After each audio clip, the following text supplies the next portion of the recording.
বাংলাদেশের সকল বাঁধ এবং তাদের অজানা গল্প। বাংলাদেশ পৃথিবীর অন্যতম বৃহৎ নদীমাতৃক দেশ। পদ্মা, মেঘনা, যমুনা, তিস্তা, ব্রহ্মপুত্র সহ অসংখ্য নদ নদী বাংলাদেশের বুক চিরে প্রবাহিত হচ্ছে। এসব নদীর প্রভাব আমাদের কৃষি, জনপদ, যোগাযোগ এবং জীবনের প্রতিটি ক্ষেত্রে সুস্পষ্ট।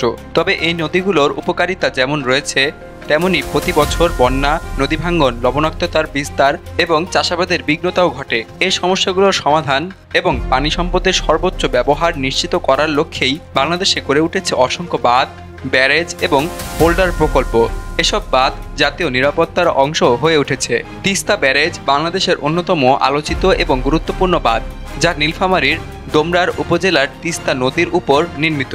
1997 সালে এই প্রকল্প আনুষ্ঠানিকভাবে চালু হয়।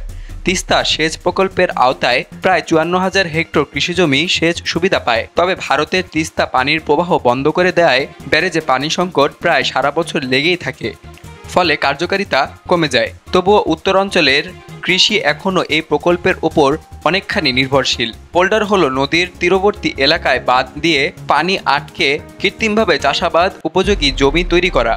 বাংলাদেশের উপকূলীয় অঞ্চলে, বিশেষত খুলনা, সাতক্ষীরা, বরিশাল এবং পটুয়াখালীতে 1960 দশকে বিশ্ব ব্যাংকের সহায়তায় ব্যাপক পোল্ডার প্রকল্প বাস্তবায়ন করা হয়। এই বাঁধগুলোর মাধ্যমে লবণাক্ত পানি ঢোকা রোধ হয় এবং বর্ষায় জলাবদ্ধতা প্রতিরোধ করা হয়। তবে বর্তমানে অধিকাংশ পোল্ডার অপ্রতুল রক্ষণাবেক্ষণ এবং দুর্বল নির্মাণের কারণে বিপর্যয়ের মুখেই রয়েছে। 2009 সালে ঘূর্ণিঝড় আইলার সময় বহু বাঁধ ভেঙে যায়, যার ফলে লবণাক্ততা বিস্তৃত হয়ে পড়ে। ব্রহ্মপুত্র নদী বাংলাদেশের সবথেকে ভয়াবহ নদীগুলোর একটি। বিশেষ করে জামালপুর এবং ময়মনসিংহ অঞ্চলে প্রতি বছর প্রচণ্ড নদী ভাঙ্গন দেখা যায়। এই ভাঙ্গন রোধে 1960-এর দশকে নির্মিত হয় ব্রহ্মপুত্র রাইট এমব্যাঙ্কমেন্ট। এই বাঁধ প্রায় 200 কিলোমিটার দীর্ঘ এবং হাজার হাজার পরিবার, কৃষিজমি ও অবকাঠামোকে রক্ষা করে। তবে প্রতি বছর বর্ষাকালে এই বাঁধে ফাটল দেখা যায় এবং অনেক স্থানে নদীর গতি পরিবর্তনের ফলে বাঁধ দুর্বল হয়ে পড়ে। ফেনী নদীর উপর মুহুরী সেচ প্রকল্প গড়ে তোলা হয় 1985 সালে। এটি একটি যৌথ নদীভিত্তিক প্রকল্প, যেখানে ভারত বাংলাদেশের মধ্যে পানি ব্যবস্থাপনার রাজনীতি জড়িত। প্রকল্পটির মাধ্যমে প্রায় 18,000 হেক্টর জমিতে সেচ সুবিধা প্রদান করা হয়। তবে পানি প্রবাহ কমে যাওয়ার কারণে আজ অনেক সময় এই বাঁধ প্রয়োজন মতো কার্যকর হয় না। তবুও এটি দক্ষিণ পূর্বাঞ্চলের কৃষি এবং মাছ চাষের জন্য অত্যন্ত গুরুত্বপূর্ণ।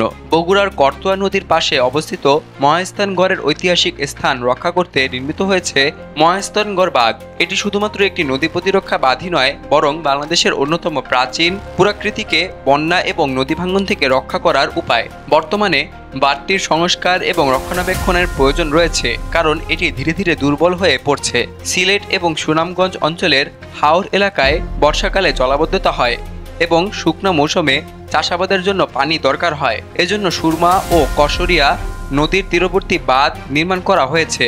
এই বাঁধগুলো প্রতি বছর হাওর অঞ্চলের বোরো ধান রক্ষা করে। তবে দুর্নীতিপরায়ণ ঠিকাদারি ব্যবস্থাপনার কারণে অনেক সময় বাঁধ মানসম্পন্ন হয় না, ফলে বর্ষা মৌসুমে তা ভেঙে পড়ে। ময়মনসিংহ শহরের ব্রহ্মপুত্র নদী তীরবর্তী এলাকায় নির্মিত এই বাঁধ শহরকে বন্যা এবং নদী ভাঙ্গন থেকে রক্ষা করে।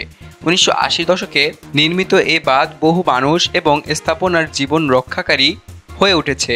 বর্তমানে শহরের সম্প্রসারণ এবং নদীর গতিপথ পরিবর্তনের ফলে বাঁধটি আবারও ঝুঁকিতে রয়েছে। বিশ্বের বৃহত্তম ম্যানগ্রোভ বন সুন্দরবনকে সুরক্ষিত রাখার জন্য কয়রার কপোতাক্ষ নদ, শ্যামনগর এবং আশাশুনির কোল ঘেঁষে বাঁধ নির্মাণ করা হয়েছে। এই বাঁধগুলি শুধু বন রক্ষা করে না, বরং স্থানীয় কৃষি, চিংড়ি চাষ এবং লাখো মানুষের জীবনযাত্রার নিরাপত্তাও নিশ্চিত করে। তবে জলবায়ু পরিবর্তনের ফলে ঘূর্ণিঝড় এবং জলোচ্ছ্বাস বেড়ে যাওয়ায় এই বাঁধগুলোর উপর প্রচণ্ড চাপ সৃষ্টি হচ্ছে। বাংলাদেশের অধিকাংশ বাঁধই নির্মিত হয়েছে 1960 থেকে 2000 সালের মধ্যে, কিন্তু সময়মতো সংস্কার না হওয়া, বাজেট ঘাটতি, দুর্নীতি এবং দায়িত্ব জ্ঞানহীনতা এই বাঁধগুলোকে দিন দিন অকার্যকর করে তুলেছে। অনেক বাঁধে নদীর গতি পরিবর্তনের জন্য হঠাৎ চাপ সৃষ্টি হয় এবং সেসব জায়গায় আগে থেকে কোনো প্রতিরোধ ব্যবস্থা গড়ে না তোলায় বিপর্যয় ঘটে।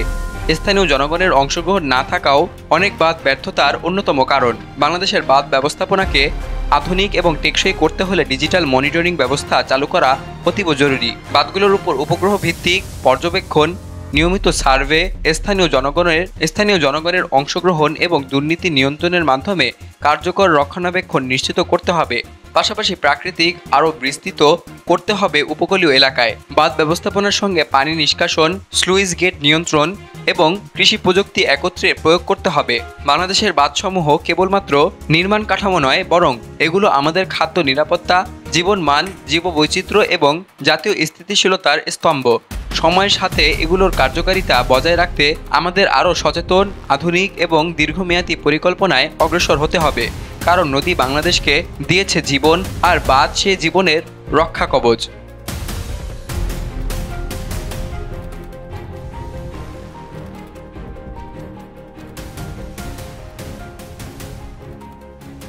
সকল প্রকার খবর জানতে এখনই সাবস্ক্রাইব করে রাখুন আমাদের চ্যানেল বাংলাদেশ কণ্ঠে।